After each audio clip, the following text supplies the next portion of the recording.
Giver, Jonas asked the next afternoon, do you ever think about release? Do you mean my own release or just the general topic of release? Both, I guess. I apologize. I mean, I should have been more precise, but I don't know exactly what I meant. Sit back up. No need to lie down while we're talking. Jonas, who had already been stretched out on the bed when the question came to his mind, sat back up. I guess I do think about it occasionally, the giver said. I think about my own release when I'm in an awful lot of pain. I wish I could put in a request for it sometimes, but I'm not permitted to do that until the new receiver is trained. Me, Jonas said, in a dejected voice. He was not looking forward to the end of the training, when he would become the new receiver. It was clear to him what a terribly difficult and lonely life it was, despite the honor. I can't request release either, Jonas pointed out. It was in my rules. The giver laughed harshly. I know that. They hammered out those rules after the failure 10 years ago. Jonas had heard again and again now reference to the previous failure, but he still did not know what had happened 10 years before. Giver, he said, tell me what happened. Please. The giver shrugged. On the surface, it was quite simple. A receiver-to-be was selected the way you were. The selection went smoothly enough. The ceremony was held, and the selection was made. The crowd cheered, as they did for you. The new receiver was puzzled and a little frightened, as you were. My parents told me it was a female. The giver nodded. Jonas thought of his favorite female, Fiona, and shivered. He wouldn't want his gentle friend to suffer the way he had, taking on the memories. What was she like? He asked the giver. The giver looked sad, thinking about it. She was a remarkable young woman, very self-possessed and serene, intelligent, eager to learn. He shook his head and drew a deep breath.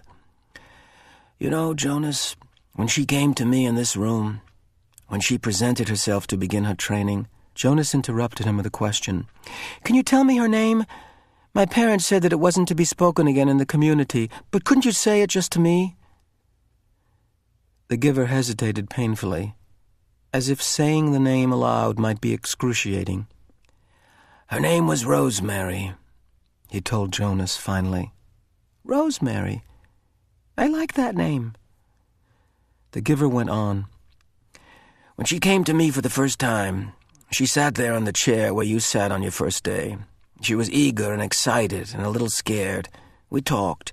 I tried to explain things as well as I could. The way you did to me? The giver chuckled ruefully. The explanations are difficult. The whole thing is so beyond one's experience. But I tried, and she listened carefully. Her eyes were very luminous, I remember. He looked up suddenly. Jonas, I gave you a memory that I told you was my favorite. I still have a shred of it left, the room with the family and grandparents. Jonas nodded. Of course he remembered. Yes, he said. It had that wonderful feeling with it. You told me it was love. You can understand, then, that that's what I felt for Rosemary, the giver explained. I loved her. I feel it for you, too, he added. What happened to her? Jonas asked. Her training began. She received well, as you do. She was so enthusiastic, so delighted to experience new things. I remember her laughter. His voice faltered and trailed off.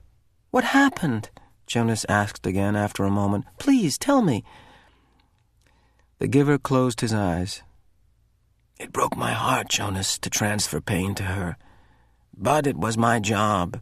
It was what I had to do, the way I've had to do it to you. The room was silent. Jonas waited. Finally, the giver continued. 5 weeks. That was all. I gave her happy memories, a ride on a merry-go-round, a kitten to play with, a picnic.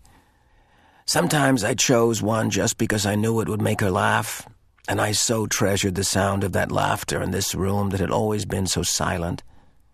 But she was like you, Jonas. She wanted to experience everything. She knew that it was her responsibility, and so she asked me for more difficult memories. Jonas held his breath for a moment. You didn't give her war, did you? Not after just 5 weeks. The giver shook his head and sighed. No, and I didn't give her physical pain. But I gave her loneliness, and I gave her loss. I transferred a memory of a child taken from its parents. That was the first one. She appeared stunned at its end. Jonas swallowed. Rosemary and her laughter had begun to seem real to him, and he pictured her looking up from the bed of memories, shocked. The giver continued. I backed off, gave her more little delights. But everything changed. Once she knew about pain, I could see it in her eyes. She wasn't brave enough? Jonas suggested. The giver didn't respond to the question. She insisted that I continue, that I not spare her. She said it was her duty, and I knew, of course, that she was correct. I couldn't bring myself to inflict physical pain on her, but I gave her anguish of many kinds, poverty and hunger and terror. I had to, Jonas. It was my job, and she had been chosen. The giver looked at him imploringly. Jonas stroked his hand. Finally, one afternoon, we finished for the day. It had been a hard session. I tried to finish, as I do with you, by transferring something happy and cheerful. But the times of laughter were gone by then. She stood up very silently, frowning, as if she were making a decision. Then she came over to me and put her arms around me. She kissed my cheek. As Jonas watched, the giver stroked his own cheek, recalling the touch of Rosemary's lips 10 years before. She left here that day, left this room, and did not go back to her dwelling. I was notified by the speaker that she had gone directly to the chief elder and asked to be released. But it's against the rules. The receiver in training can't apply for... It's in your rules, Jonas. But it wasn't in hers. She asked for release, and they had to give it to her. I never saw her again. So that was the failure, Jonas thought. It was obvious that it saddened the giver very deeply. But it didn't seem such a terrible thing, after all. And he, Jonas, would never have done it, never have requested release, no matter how difficult his training became. The giver needed a successor, and he had been chosen. A thought occurred to Jonas.